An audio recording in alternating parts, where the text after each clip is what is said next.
Hello বন্ধুরা, আজ তালের একটা রেসিপি নিয়ে চলে এলাম।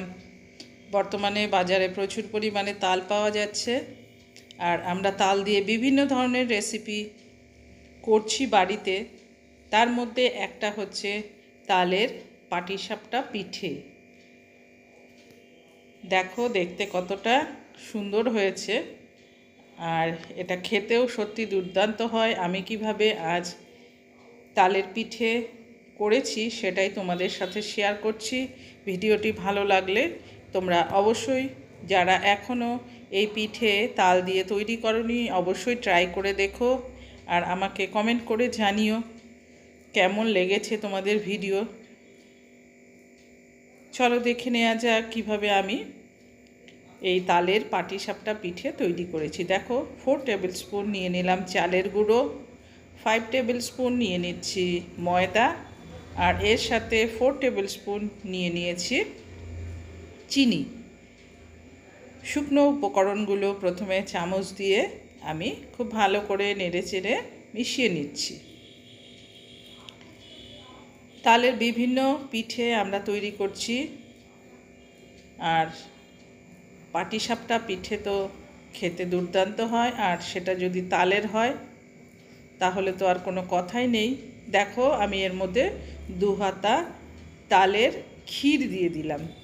তোমরা তালের পাল্প দিতে পারো, কিন্তু আমার তাল ক্ষীর তৈরি করা ছিল, তাই আমি তাল ক্ষীর 2 হাতা দিয়ে দিলাম।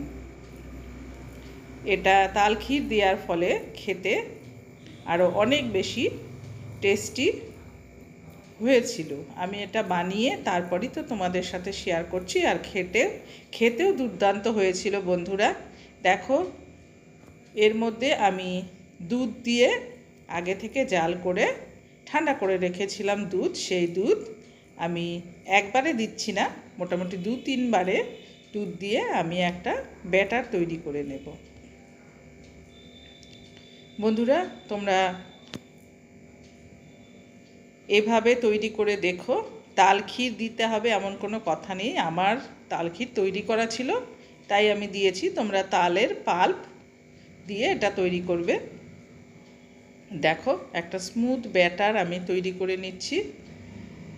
ব্যাটার আমার তৈরি হয়ে গেছে, খুব ঘন হবে না ব্যাটার। দেখো আমি ঢেকে রেখে দিচ্ছি, আর এবার একটা পুর তৈরি করে নেব। আমি একটা নারকেল ফাটিয়ে হাফ নারকেল পুড়ে নিয়েছি। দেখো কড়াই বসিয়ে দিয়েছি।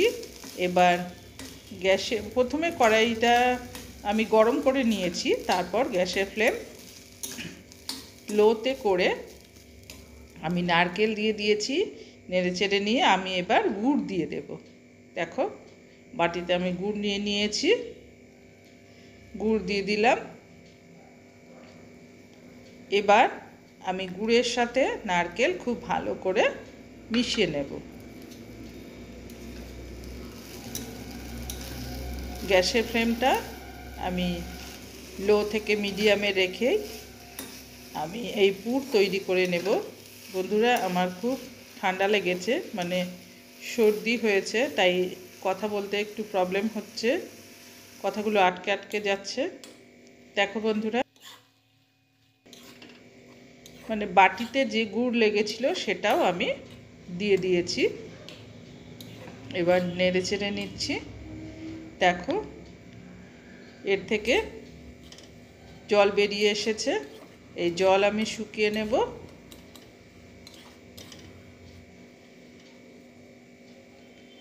জল শুকিয়ে দেখো একদম আঠালো হয়ে গেছে। পুর কিন্তু আমার তৈরি হয়ে গেছে। আমি গ্যাসের ফ্লেম বন্ধ করে একটা পাত্রে তুলে নেব। দেখো একটা পাত্রে তুলে নিয়ে তোমাদের দেখাচ্ছি। পুর আমার ঠান্ডা হয়ে গেছে। এবার আমি পিঠেটা তৈরি করে নেব। দেখো ব্যাটারটা আমি একটু নেড়ে চেড়ে নিলাম। আবার তৈরি করার আগে কড়াই বসিয়ে, আমি কিন্তু ননস্টিকের প্যান নিইনি, একটা ছোট্ট লোহার কড়াই। এই কড়াইতে খুব ভালো মানে হয় পিঠে, তাই আমি এটাতেই করব। ননস্টিকের প্যানে আটকে যায় না, কিন্তু এটাতেও কিন্তু খুব ভালো হয়। সেই জন্যই আমি এটাতে করে তোমাদের দেখাচ্ছি। দেখো 1 হাতা ব্যাটার আমি দিয়ে দিলাম। তার আগে কিছুটা মানে সামান্যই রিফাইন অয়েল দিয়ে কড়াইটা আমি খুব ভালো করে ঘুরিয়ে নিয়েছিলাম যাতে তেলটা ছড়িয়ে পড়ে। তারপর 1 হাতা ব্যাটার দিয়ে আমি আবার কড়াই ঘুরিয়ে ব্যাটারটা ছড়িয়ে নিলাম। তারপর দেখো পুর দিয়ে দিচ্ছি, নারকেলের যে পুর আমি তৈরি করেছি সেই পুর দিয়ে দিলাম। এবার পিঠে আমি দেখো করে নিচ্ছি। খুব সুন্দরভাবে পিঠেটা কিন্তু দেখো হয়ে যাচ্ছে, কোনো প্রবলেম কিন্তু হচ্ছে না। লোহার কড়াইতেও কিন্তু খুব ভালোভাবে পাটিসাপটা তৈরি করা যায়, সেটাই আমি আজ তোমাদের দেখাচ্ছি। ননস্টিকের প্যান সবার বাড়িতে নাও থাকতে পারে, এভাবে তোমরা ননস্টিকের প্যান ছাড়াও খুব সুন্দরভাবে পাটিসাপটা তৈরি করে নিতে পারো। দেখো কত সুন্দর হয়েছে, তোমাদের সামনে থেকেই দেখাচ্ছি। দেখো শুধু দেখতেই সুন্দর হয়নি বন্ধুরা, দেখো খেতেও এটা দুর্দান্ত হয়েছিল। আরও 1 হাতা ব্যাটার আমি দিয়ে আরও একটা তৈরি করে দেখাচ্ছি তোমাদের। দেখো কত সুন্দরভাবে উঠে যাচ্ছে, একটুও কিন্তু লাগছে না, সুন্দরভাবে প্রত্যেকটা পিঠে উঠে যাচ্ছে।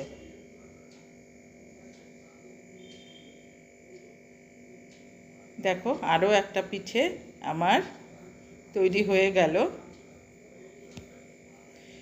সত্যি বন্ধুরা, আমি এটা বাড়িতে বানিয়ে সবাইকে খাইয়েছিলাম, সবাই ভীষণ প্রশংসা করেছে, দুর্দান্ত হয়েছিল খেতে। দেখো আমি তুলে তোমাদের দেখাচ্ছি। দেখো আমি বেশ কয়েকটা পিঠে তৈরি করে সার্ভ করে দিয়েছি। এগুলো দেখতে যেমন সুন্দর হয়েছে, তোমাদের তো বললামই খেতেও দুর্দান্ত হয়েছিল। বন্ধুরা ভালো লাগলে অবশ্যই ট্রাই করে দেখবে।